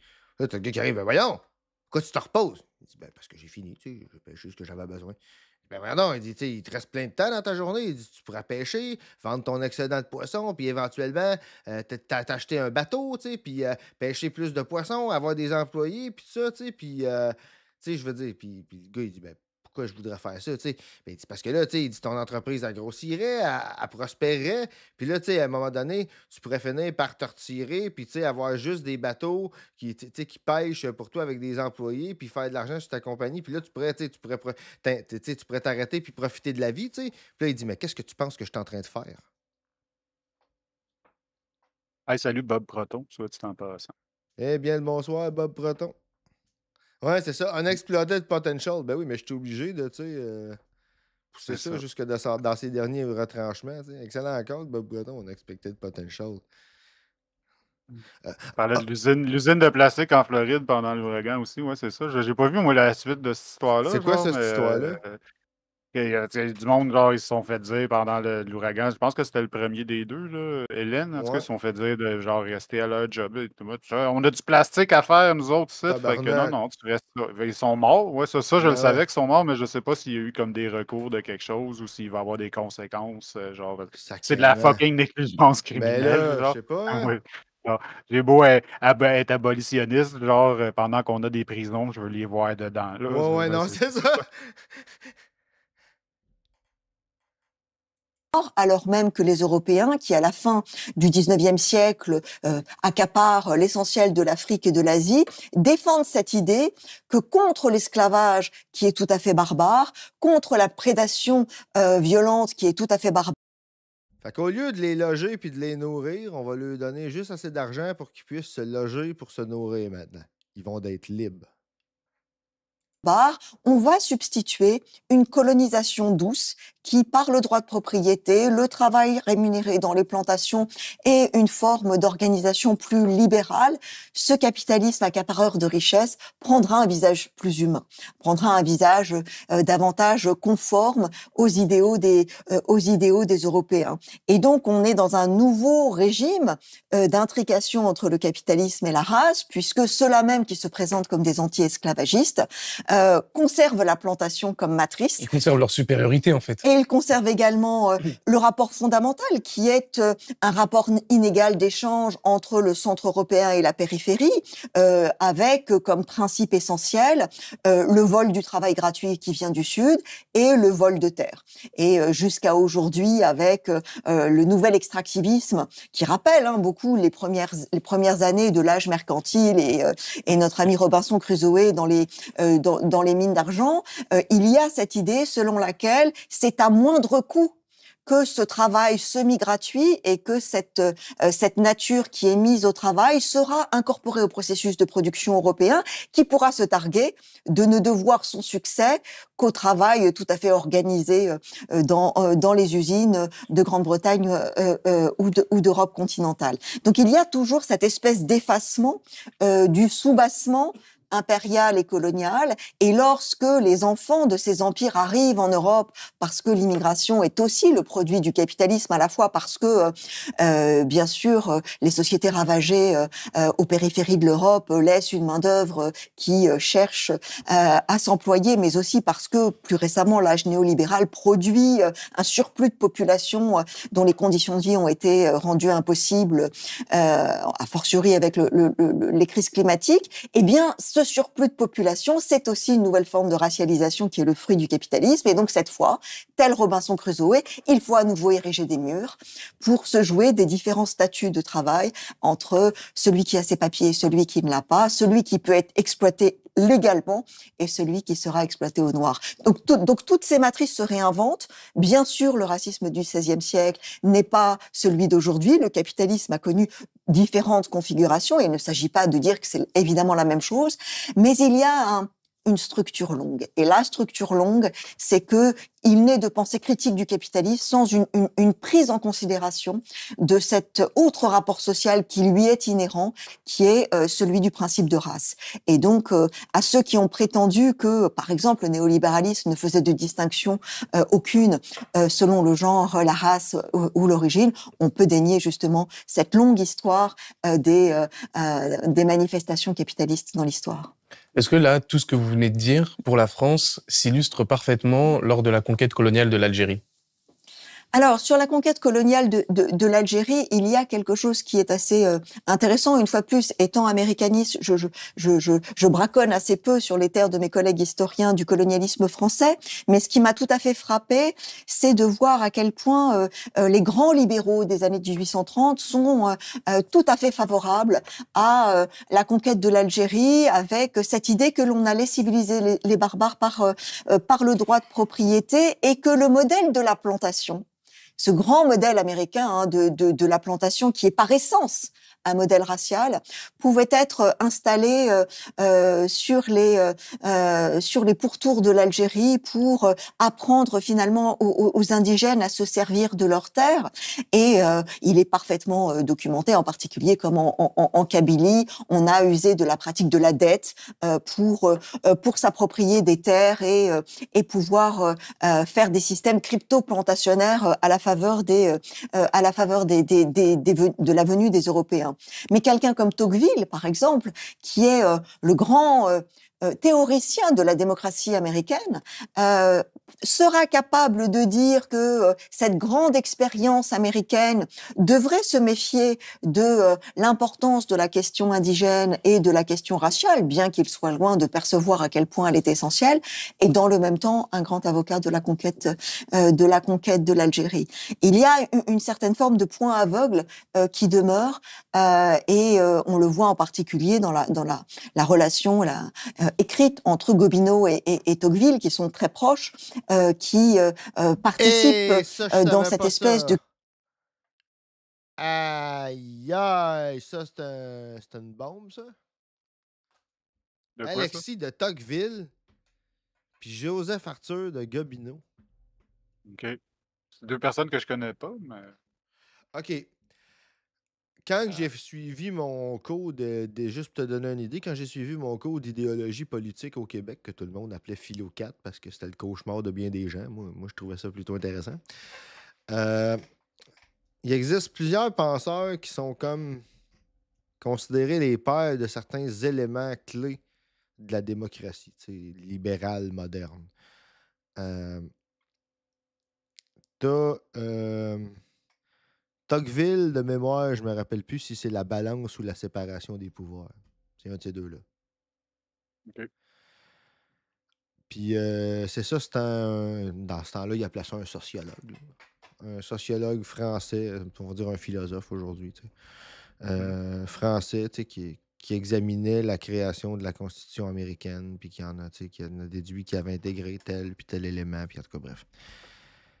Puis Joseph Arthur de Gobineau, c'est un biologiste raciste du début du 20e siècle, dont les nazis se sont servis abondamment, qui décrivait la différence entre les différentes races en utilisant une affaire comme la forme du crâne puis de la mâchoire, là, une espèce de cochonnerie, que lui, là, écoute, il excusait son affaire en disant que si on se métissait, on deviendrait tous pareils, puis il n'y aurait plus de différence. Puis il disait que, ouais, c'est ça, la phrénologie. Puis, genre, puis que si c'est ça, si on se métissait, là, il n'y aurait plus de différence, là, puis ça serait tragique, on serait tous pareils, là, puis que lui, il voulait juste préserver la différence. Oui, oui, c'est ça, c'est ça. Mange-moi le cul, Gobino. Ouais, ouais, non, c'est sûr que. Genre, tu fais juste dire, ah, c'est un phrénologiste vendu, OK. On passe à un autre appel. Ouais, c'est ça.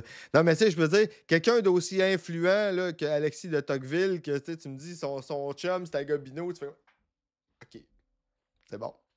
Ah non, mais Ah, ils sont tous, oui, oui, je le sont tous sais, je le chummy, sais. ce monde-là. Là. Ah, oui, je le C'est sais, je le sais. c'est de la même classe sociale. Là. Oui, Même, non, même ceux qu'on est je le supposé sais, mais considérer bons. Là, tu sais. non, je le sais. Je me doutais bien qu'Alexis de Tocqueville, c'était pas nécessairement un ange, tu sais. Mais entre être un ange puis être le meilleur ami de Joseph Arthur de Gobineau, il y a quand même.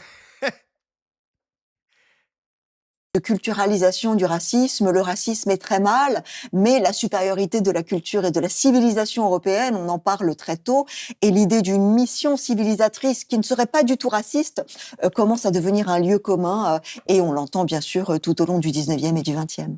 Alors, quand est-ce que le mot race, il est théorisé réellement? Alors, il y a différentes étapes. Le mot race existe depuis le Moyen Âge pour parler d'un rapport de classe. C'est ça qui est extrêmement intéressant, c'est-à-dire qu'il y a les races de sang pur, qui sont les aristocrates de vieille souche, et puis très rapidement un langage crypto-racial pour parler de la plèbe, des gens qui vraiment, par leurs conditions matérielles extrêmement dégradées, sont assignés à une espèce de race à part.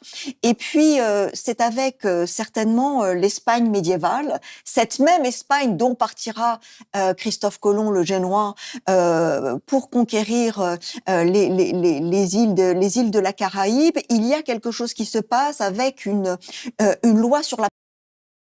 Oui, c'est ça. Je vous ai mis le lien sur Gobineau dans le chat, le lien de Wikipédia pour donner un portrait global. Dites-les si jamais vous préférez que je vous donne le lien de Britannica. Moi, personnellement, j'ai un abonnement, mais tu sais, je comprends qu'il faut être abonné Britannica, fait que c'est pour ça que je Bon, le, c'est je le shoot pas. probablement plus accessible de mettre Wikipédia d'abord. Ouais, c'est ça. Mais écoute, je viens de me rappeler, je savais qu'il y avait de quoi d'outrancier dans l'œuvre de Gobineau. Chris, ben oui. Son principal livre, devinez quoi, s'appelle Essai sur l'inégalité entre les races. Ah, c'est Mais il bon. voulait juste préserver la différence. C'est bon. C'est noté. C'est très édifiant. La pureté du sang, qui est en place à la fin du XVe siècle en Espagne, qui vise à détecter dans l'organisme des juifs et des musulmans qui prétendent s'être convertis après la grande reconquête de l'Espagne. Il y a cette idée selon laquelle l'impureté de l'origine se traduit par le sang. Et quelque chose de très particulier se passe à ce moment-là, c'est-à-dire que on rejette les Juifs dans le rang de la race impure, on rejette les morts dans le rang de ceux qui ne seront jamais assimilables. Et Christophe Colomb est quelqu'un qui part aux Amériques avec cet arrière-plan de l'Inquisition et de la loi de la pureté du sang. C'est quelqu'un qui connaît très bien les plantations sucrières de Madère et de Sao Tomé, où déjà on a exterminé les indigènes pour faire venir une main-d'œuvre noire africaine traitée comme des bestiaux. Il est lui-même marié à une femme qui est d'une grande famille de plantationnaires sucriers de ces îles. Et donc, c'est cet homme du capital italien et du féodalisme espagnol déjà profondément imprégné de cette logique raciale qui arrive aux Amériques et qui transpose la canne à sucre, la plantation, l'extractivisme dans les mines, mais aussi cette idée selon laquelle il y a une hiérarchie raciale. Donc, il ne parle pas de race, Christophe Colomb. Il faudra attendre beaucoup de temps pour que les sociétés coloniales ibériques parlent très clairement de quelque chose qui serait racial. Mais tout de suite, il y a une police des Européens. Tout de suite, il y a des codes juridiques qui formalisent l'inégalité de valeur et de statut entre les indigènes, dont le destin, s'ils rechignent à travailler dans les mines, est simplement l'extermination, et surtout les esclaves africains. Oui, non, mais Bob Breton, c'est le principe du one drop, là, tu sais. Tu sais que si t'as vraiment, tu sais, c'est comme, c'est juste l'espèce de, le raisonnement poussé à son extrême, là. Ouais, C'est, on a une bonne prémodération qui ouais. est à son affaire, mais je veux dire, on s'entend que tu t'en servais pas, genre, Ouais, tu traites pas le non, monde de consanguin comme non. insulte. Ouais, non, c'est ça, exactement. Non, on comprend le principe, là, tu sais, c'est de dire que c'est le principe que plus t'es comme pur, moins que t'es comme. Moins que je vais dire que les parents sont différents, mieux c'est, là. Fait que, tu Ah, sais, tu sais, quand je tu vais vires faire de ça. je vais faire de l'Evo-Psych un petit peu, genre, tu sais, tu pars d'idée que, genre, ouais, ok, genre, j'ai nettoyé mon espace où ce que je mange, puis je suis pas tombé malade, puis genre, tu sais, genre la propreté, puis genre que séparer les affaires, puis tout, Ouais. ça a une certaine valeur. Et là, tu passes de ça, puis tu te dis, ah, tiens, là, probablement que notre génétique, c'est la même affaire. Genre. Voilà. Tu sais, Hein? c'est ça. Ouais, c'est ça, c'est ça. Nettoyer la Ah ben table, oui. c'est bon. Nettoyer ma Ah génétique, ben ça, oui, c'est ça, bien. c'est. Mais tu sais, comme d'un point de vue, genre, dans la nature, ça marche absolument pas comme ça. Genre, Mais ça, c'est une c'est ça. fallacie connue depuis plus de 2500 ans. Tu sais. Je veux dire, les original fallacies, c'est Aristote. Puis il disait, quand tu utilises une analogie, c'est valable juste si ton analogie s'applique dans le domaine où tu l'appliques. Tu sais, si tu appliques quelque chose Ouais, c'est ça. dont les éléments, comment il appelait ça déjà, dont les attributs ne sont pas les mêmes, tu sais, comme par exemple la table, tu sais, puis la génétique. Tu sais. Ben, ton Mais analogie n'est pas bonne. Tu sais. Tu sais, on sert du bleach là, Ouais. pour laver les espaces, puis ça fait un tremendous job. Fait que, tu sais, on vous Fait reste que, mettre ça si, dans les fait veines, que si ça on ferait le peut-être bo- la même fait que affaire, là, tu sais. c'est ça. Fait que si on le boit, ça va nous soigner du COVID. C'est ça. C'est pour ça qu'on peut tous soigner notre anémie en mangeant de la limaille de fer. Dont on sait très vite, dès la controverse de Valladolid, qu'ils sont conceptualisés comme organiquement, naturellement, bibliquement destinés à la conversion et à ne faire qu'un avec cette terre dont ils doivent Un extraire bon la valeur. exemple, Il y a une vision extrêmement... Bob Breton, puis c'est même pas des jokes, là.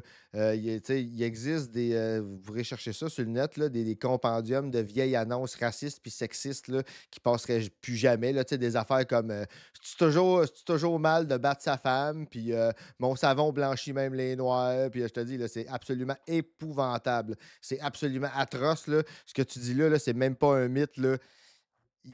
Il y a des Hmm. compendiums de ça. Là. Il y a des listes. Là, tu sais. Pourquoi ta coke est blanche? Hein? Pourquoi ta coke est blanche? Ben, c'est ça. Même ta Ouais. coke. Même Même la la coke coke est est blanche. blanche. Ah, Même la tabarnak. coke est blanche.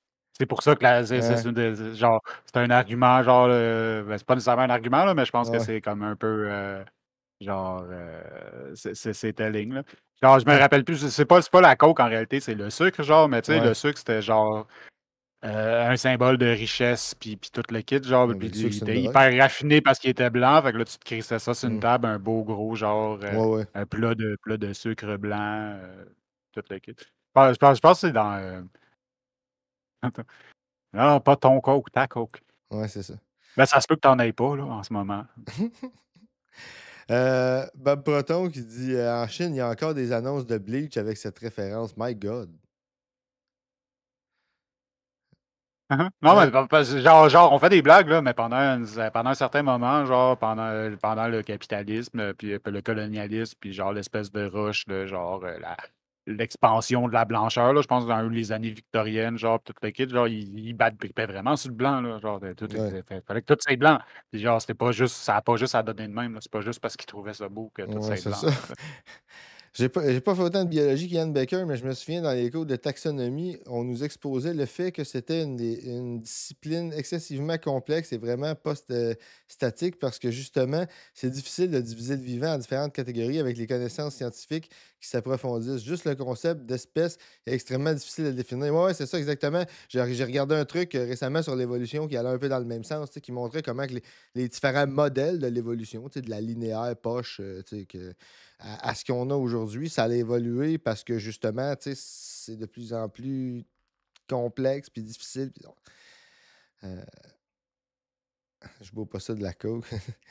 En plus, du statut social de ne pas travailler, de quoi ça? Tu parles au niveau voyons, des préjugés sur les Noirs dans les annonces en Chine ou c'est quoi? Qui font. Ah, je sais pas, on a peut-être mélangé les Ouais, traits. on a peut-être méchangé, je sais pas. Moi. Ils ont tous refait des livres de champignons à cause de ça. Hein? J'ai manqué à quoi ça se rapportait, Bob Breton, tes derniers commentaires.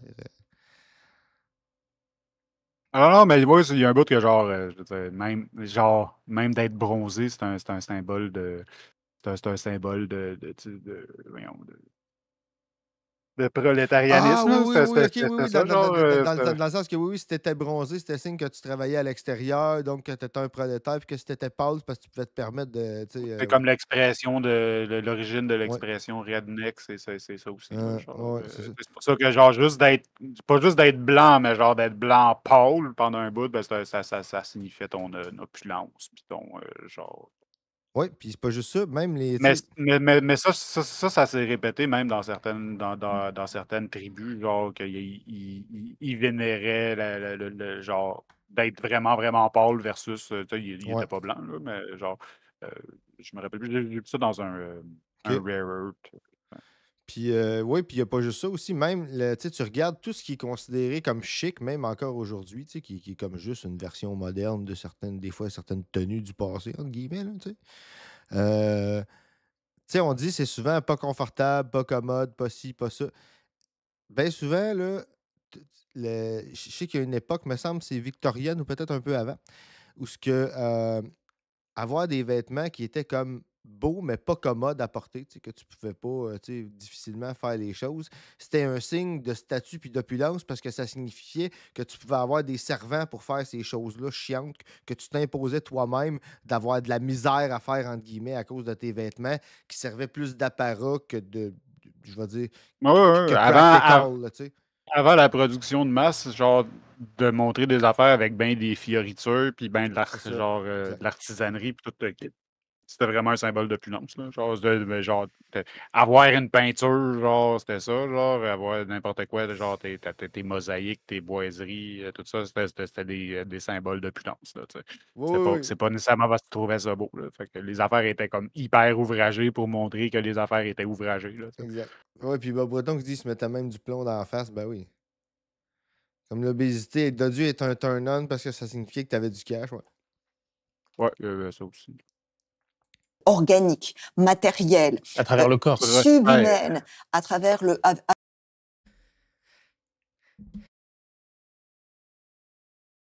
qu'est-ce que tu disais, Gab? C'est prospère. Ouais, excusez, fallait que j'éternue. Ça leur a été bruyant pour vous autres.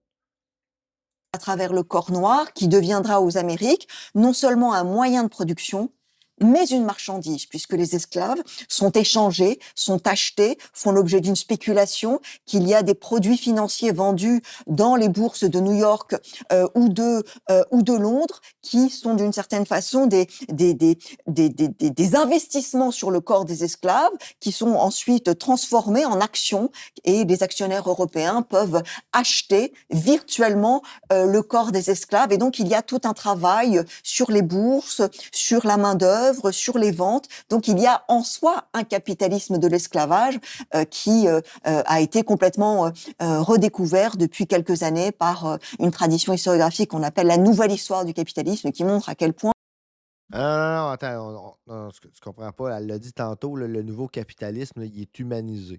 C'est pas Big Human Farm, c'est Big Worker. C'est important, les mots sont importants. C'est beaucoup plus dignifié Ben avec oui, c'est plus le worker. humain. Au moins, ils sont libres.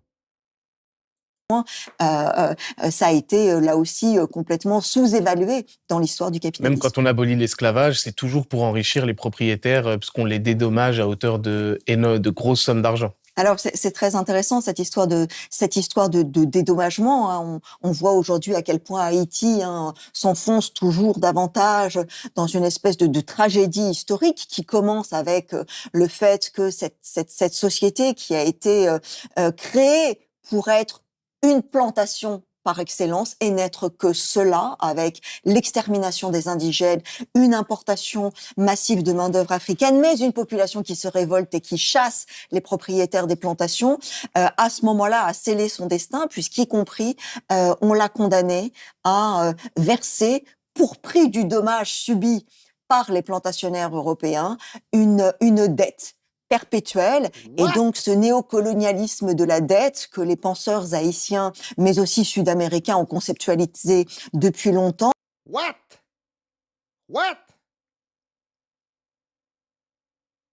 Qu'est-ce qui te fait réagir fort de même?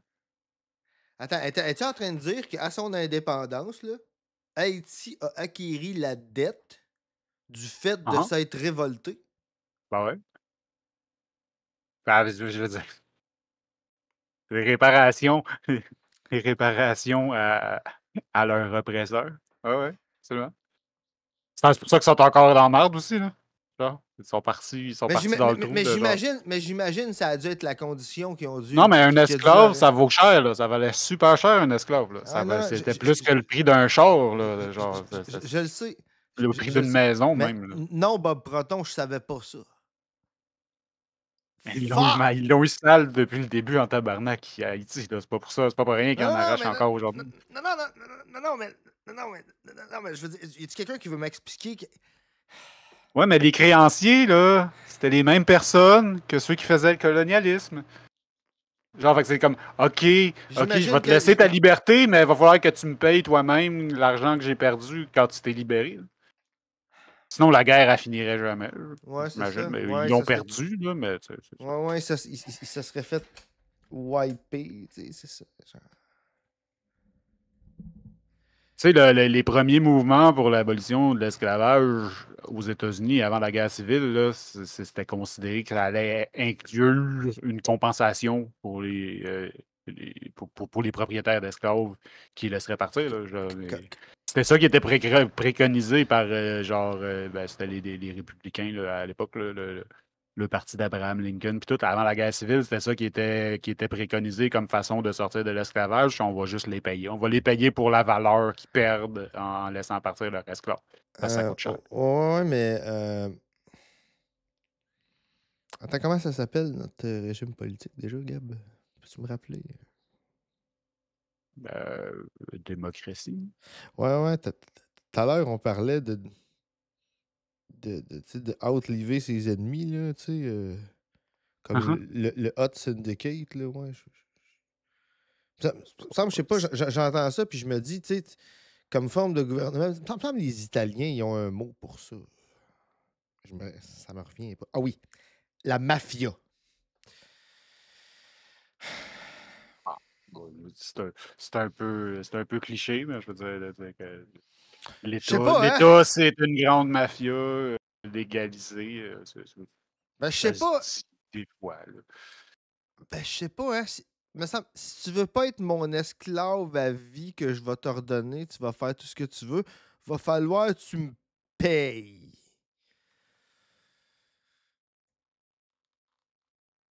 Je sais pas, il me semble. Tu sais, c'est un peu de genre. You can't fire me, I quit, là. Genre. C'est genre. Il pouvait plus les subjuguer. Il était plus capable de garder le contrôle sur cette place-là. Genre. Ouais. OK. Fait qu'ils auraient... Tu me dois de l'argent, par exemple, là. Là, tu pars en faisant grumble. Mais, tu sais, c'est encore Genre, encore aujourd'hui, genre, ce système d'argentier-là, ben, il découle de ceux qui faisaient le colonialisme à l'époque, là. Fait que, genre, la dette, elle continue Ouais, d'exister. ouais. J'imagine que l'intérêt a grimpé plus vite que la capacité de payer. C'est ça le principe de devoir de l'argent, right? Ouais, ben, Ouais, ça dépend. ouais.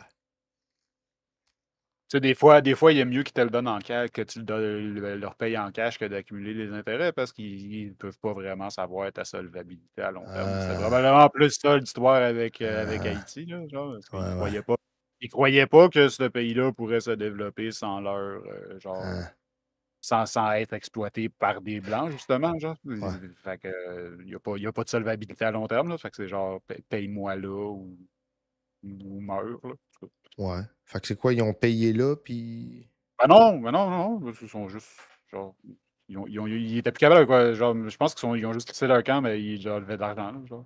Ouais, C'est une ouais. révolte, genre, faudrait que je check mon histoire, peut-être que je dis de la merde aussi, mais c'est une révolte d'esclaves qui a fonctionné, finalement. Ouais. Genre, c'est pour ça qu'ils n'ont jamais été pardonnés. Puis je veux dire, historiquement, une révolte d'esclaves, ben, il faut que tu les mates, puis que tu en fasses un exemple après pour décourager les autres, genre, vieilles pensées antiques, là, tu sais, Oui, oui, c'est il ça. faut jamais que ça marche. Faut jamais qu'il y ait l'alternative.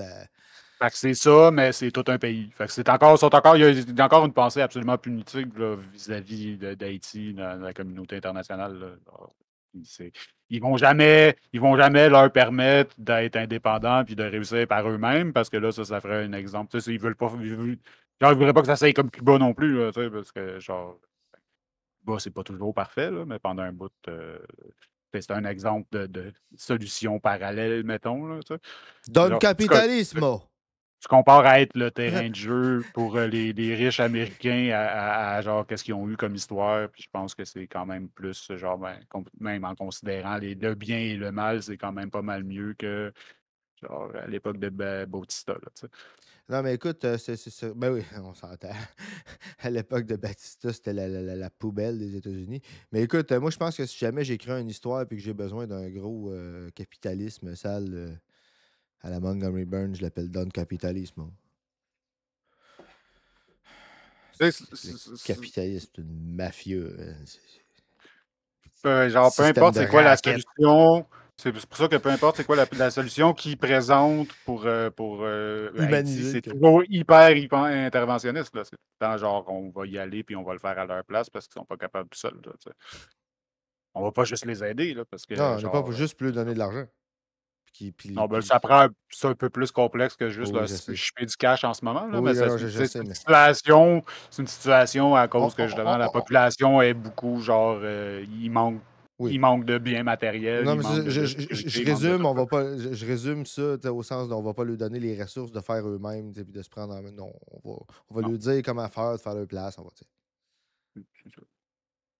Ben oui, ils sont. Tu sais, quand t'es des descendants d'esclaves, évidemment, tu sais rien faire, jamais. Tu sais, il faut qu'on t'enseigne tout. On t'apporte la civilisation.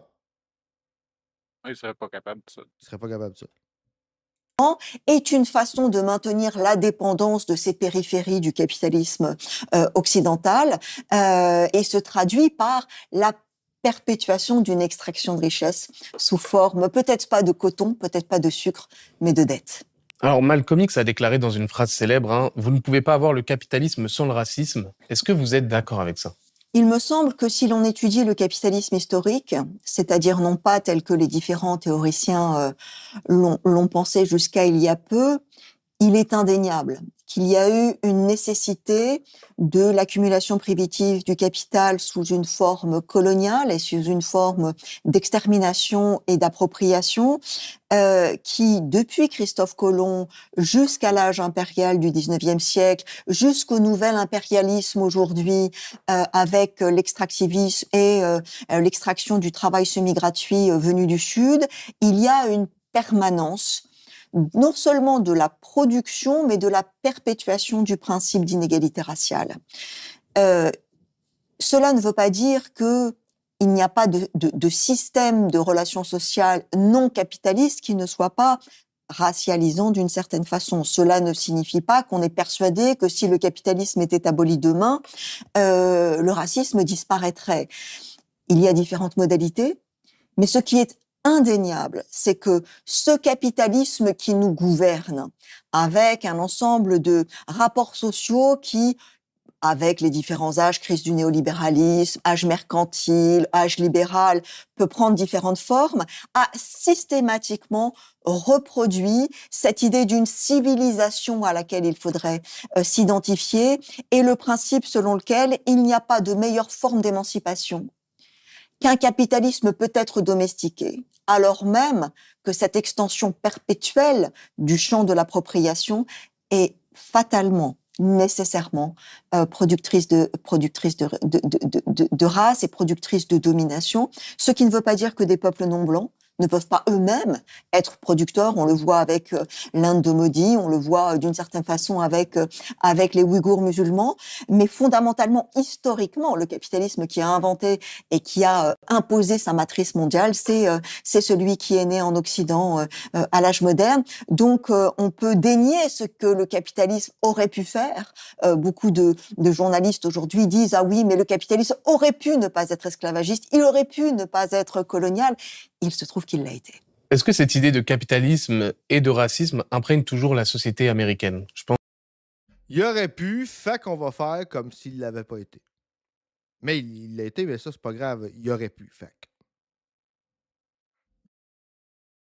Je pense notamment à Donald Trump. Ah oui, plus que jamais. I will end the illegal immigration crisis by closing our border and finishing the wall, most of which I've already built. Sincèrement, j'ai aimé son call tantôt. Là, il a dit, mais ouais, mais ça donne qu'il l'a été. Fait que, deal with it. T'sais. C'est comme. C'est ça. Plus que jamais, c'est extrêmement frappant de voir à quel point ce que l'on présentait comme un programme populiste en 2016, c'est-à-dire quelque chose qui n'était pas de l'ordre de l'impulsion raciale, mais qui était en réalité la volonté de redistribuer à ce pauvre travailleur blanc qui aurait été spolié. J'avais écrit à l'époque un livre qui s'appelait Pauvre petit blanc, où j'essayais déjà de montrer à quel point, juste le titre parce que sa logique historique a été constituée comme telle, mais aussi parce que le personnage de Trump et l'ensemble de son discours politique étaient en cohérence avec des années de dérive droitière du Parti républicain. Il s'agissait véritablement de repenser ce capitalisme mercantile qui veut qu'il ne revient qu'à l'occidental, donc à l'américain blanc, de pouvoir domestiquer cette terre que d'autres veulent venir prendre, ces nouveaux cannibales contre lesquels il faut ériger un mur de protection. Et aujourd'hui, que reste-t-il de cet apparent populisme de Donald Trump? Essentiellement la rhétorique raciste. Et nous avons été à ce point immunisés.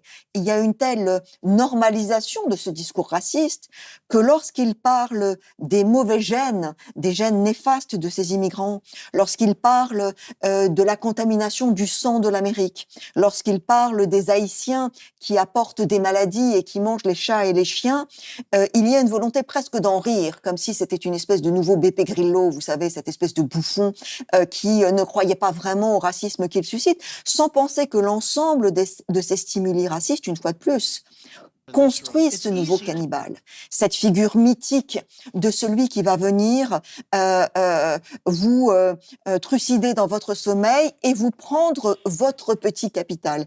Et plus que jamais, j'en parle dans les livres parce que c'est important, l'une des nouvelles modalités du capitalisme, c'est le capital racial. C'est-à-dire cette idée selon laquelle il y a des jeux de spéculation, de surinvestissement, il y a une certaine forme de matérialisation de ce que serait l'identité blanche à laquelle certains hispaniques peuvent venir s'identifier, mais qui fondamentalement gardent certaines frontières intangibles. Et donc la nouvelle frontière du capital, c'est celle qui permet de dire qu'il y a le bon capitalisme occidental contre le capitalisme détestable des Chinois, ce peuple de couleurs qui veut nous prendre notre hégémonie commerciale dans le monde. Donc là, le protectionnisme sera nécessaire et que ces masses de travailleurs, de populations en surplus que le capitalisme a produites et qui se rassemblent à la frontière sud doivent être maintenues parce que ils sont y compris trop nombreux pour pouvoir être décemment exploités. Et si l'on pense que le capitalisme est aussi un rapport de classe, le racisme joue plus que jamais un rôle de pacification, c'est-à-dire que les travailleurs qui ont vu leur univers, leur paysage géographique, leur communauté être entièrement détruite par le néolibéralisme seraient tentés peut-être de se rebeller contre les exploiteurs. Et l'on voit à quel point dans les États manufacturiers, il y a une demande de resyndicalisation très forte. Leur apporter cette espèce d'exutoire raciste est aussi une façon, pense le Parti républicain en tout cas, de se prémunir contre cette tension de classe qui pourrait finir par ressurgir avec, en effet, des travailleurs blancs qui réclament, et ça on n'en parle pas suffisamment, le triplement du salaire. Tension de classe, qu'est-ce que je viens d'entendre là? Mon Dieu, mais c'est... Ça n'existe pas, ça. Il y a que de la My collaboration God, entre les classes. Oui. my God. Hey, Bonsoir, Malvinia. Bien, bonsoir, Malvinia. Minimum, le droit de se syndicaliser, la fin des pratiques capitalistiques les plus brutales chez Amazon ou chez McDonald's, et que plutôt que de laisser s'épanouir cette espèce de revendication de classe, eh bien l'idée selon laquelle c'est le Mexicain ou l'Haïtien qui est source de tout tourment, c'est une vieille technique. Hein, les marxistes depuis longtemps avaient montré ça, mais faut de constater que c'est plus que jamais aujourd'hui. Est-ce que je viens de voir ta question, Toupink? Oui, moi aussi, je me rappelle pas de son nom, mais on va reculer, on va aller voir son nom. Elle a écrit un livre. Oui, elle en a même écrit 2. Ouais. Ben, c'était-tu ses livres à elle? Le deuxième aussi, oui, c'est un de ses précédents livres qu'elle avait écrit. C'était quoi? Oui, il y avait quoi? Le pauvre blanc? Oui, le pauvre blanc, petit blanc. pauvre Pauvre petit petit blanc. blanc. Exactement. Chose de- Ouais. L'autre, c'est le sujet, bref, genre, Je pense que c'est quoi? quelque chose comme capitalisme et race, quelque chose comme ça. Mais en tout cas, Ouais, c'est à ça. la fin du vidéo, on va revenir à l'entrée de jeu, puis où ce qu'il la présente, puis on va vous donner le nom. Oui. Son analyse est très intéressante, rafraîchissante au bout. Mais écoute, ça a l'air. Mais à ce temps que tu en parles, c'est vrai que je viens de m'en rappeler, c'est vrai que c'est moi qui avais trouvé ça, puis je l'avais pas regardé, j'avais comme mis ça dans le pool, puis. Mais écoute, on dirait que je suis bien tombé comme. On dirait que Blast, justement, tu sais, puis on voit que c'est assez récent, là, elle parle du discours de Donald Trump, ben, pas du discours, du débat là, avec Kamala Harris, fait que c'est que, tu sais, faudrait checker, ça, il date de quand, celle-là? 5 jours, tu sais, ben c'est ça. Fait que, tu sais, on dirait On a que, quand même du matériel frais. ouais, puis on dirait que la prise de position de Blast fait comme on dirait qu'il se gêne de moins en moins pour présenter du monde de plus en plus, tu sais, ouais. Ouais, sont vraiment bons, Blast. Ouais. Des fois, c'est peut-être plus proche de la France, un peu, là, qu'est-ce qu'ils Ouais, font, là, mais sinon, mais... ouais, ils sont bons. Oui, non, mais en termes de, tu sais, ouais, non, on commence à parler d'une couverture médiatique de qualité. Ben, je veux dire, Aujourd'hui, ce qui c'est à ça, genre, c'est comme presque un peu old school, là, leur façon de traiter les affaires, parce que c'est à ça que des médias d'information devraient ressembler, Mais c'est ça. pas à l'espèce de cirque qu'on a vu dans le premier vidéo, là. Oui, ben c'est pas juste ça, tu sais, mais en même temps, je me dis, tu sais, si le seul modèle de journalisme décent que tu as, il date de, je sais pas, moi, 20-30 ans, parce que ça fait 20-30 ans que tu as du journalisme de merde. C'est sûr que ça va avoir l'air old school, mais à un moment donné, il faut comme repartir de quelque part, tu sais, comme on dit, faut revenir à la base, puis comme refaire révoluer le réel journalisme, je vais dire, en intégrant les aspects, tu sais, modernes, comme, tu sais, l'Internet, puis tu sais, ces choses-là. Mais c'est pour ça que je veux dire, les médias, genre, pas nécessairement sociaux, là, mais sur Internet, c'est les nouveaux médias. Les médias indépendants, c'est le nouveau mainstream, là, parce que Ouais. le mainstream, c'est rendu de la dope, là. Le Touping dit l'interview de Blas de Marine Turchi. C'est comme ça que ça se prononce. Turchi. Sur la dédiabolisation du Front National est sublime. On va aller voir ça. Ouais, ça doit être un bon exemple de Mhm. justement genre langage médiatique, là. Exact. Ah, on finit ça. qui irrigue cette campagne-là, qui n'est essentiellement qu'une affaire de capital et de race. Aussi, à travers ce que vous racontez dans votre livre, moi, ça m'a fait penser aussi quand même beaucoup au modèle israélien, puisque j'ai beaucoup lu là-dessus. Je pense notamment aux penseurs du sionisme tels que Herzl, qui prend pour exemple l'Europe et le modèle colonial de l'Europe. Est-ce que le modèle israélien n'incarne pas aussi tout ce qu'on vient de dire là? Alors, il y a quelque chose d'intéressant dans cette analogie avec l'expérience israélienne, qui est l'analogie très grande entre les États-Unis et Israël, puisque on s'interroge beaucoup aujourd'hui sur le soutien éperdu et inconditionnel des États-Unis vis-à-vis d'Israël. Et il me semble qu'un des éléments que l'on oublie trop souvent, c'est à quel point les États-Unis, lorsqu'ils se sont inventés, constitués, ils se sont vécus comme un nouvel Israël. C'est-à-dire que les puritains, qui étaient eux-mêmes très empreints de cet imaginaire de l'Ancien Testament et de cette terre offerte par Dieu, se sont vécus comme les nouveaux Israélites. Et lorsque Israël s'est constitué, il y a une espèce d'expérience par procuration de ce que serait une société élue dont on dénie la nature coloniale. Et donc, cette chose très, très particulière de cette espèce de fraternité qui a fait peu de cas, par exemple, de la réalité selon laquelle les États-Unis ont, en 1923, adopté une loi restreignant l'immigration des populations d'Europe juives persécutées, alors que par dizaines de milliers, ils cherchaient à se réfugier aux États-Unis. Cette loi des années 20 a interdit, c'était 1924, a interdit aux juifs persécutés d'Europe, jusqu'à et pendant le nazisme, de venir se réfugier, et ce jusque au milieu des années 40. Il y a donc une espèce de duplicité fondamentale dans cette espèce d'idée selon laquelle Israël est le petit frère, celui qui a à nouveau fait revivre cette idée de la terre élue, et puis la réalité d'une absence de présence des États-Unis lorsque les Juifs d'Europe en avaient besoin, ce qui a été l'une des grandes motivations du sionisme en Palestine, puisqu'il faut le rappeler, dans les années 30, la plupart des Juifs d'Europe ne voulaient pas aller en Palestine. Ils voulaient aller aux États-Unis, et que c'est faute aussi de pouvoir se réfugier aux États-Unis qu'ils ont été en Palestine, et que leur terre promise n'a pas été la Palestine. Mais si vous interrogez beaucoup de Juifs américains aujourd'hui, beaucoup d'entre eux vous diront que leur terre promise, ce sont les États-Unis et pas Israël. Donc il y a des échos qui sont tout à fait intéressants entre ces deux pays. Merci Sylvie Laurent. Merci à vous. Et je rappelle donc que votre livre Sylvie Capital et Laurent. race, Histoire d'une hydre moderne, est disponible aux éditions du Seuil. On vient d'avoir la réponse qu'on voulait tantôt. Fait que Sylvie Laurent, Capitalisme et race, puis l'autre, Pauvre petit blanc. Attends un peu, je vais aller me noter ça, c'est clair, clair, noté précis. C'est comme, je peux pas passer au travers de ça, à côté de ça. Sylvie C'est Laurent. vraiment, c'est une affaire auquel j'avais pas pensé, ça, justement, le fait qu'ils vivent le projet colonialiste israélien par procuration, genre.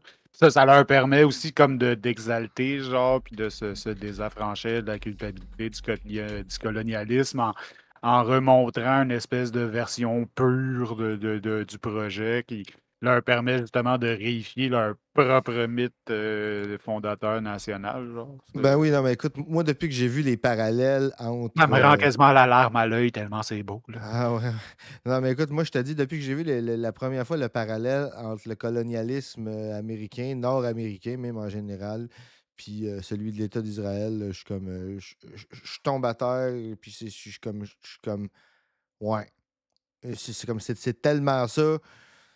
À chaque fois, là, tu sais, non seulement ça doit résonner pour les Américains, mais ça doit aussi, tu sais, ça doit tellement comme aller de soi, puis ça doit être comme, je vais dire, renforcé par l'État d'Israël. Tu sais, c'est comme, ou sous-entendu, tu sais, dans le sens de, c'est comme, ben, gars, moi, je chiale pas contre ton colonialisme, là, tu chialeras pas contre le mien. Là, tu sais, c'est comme...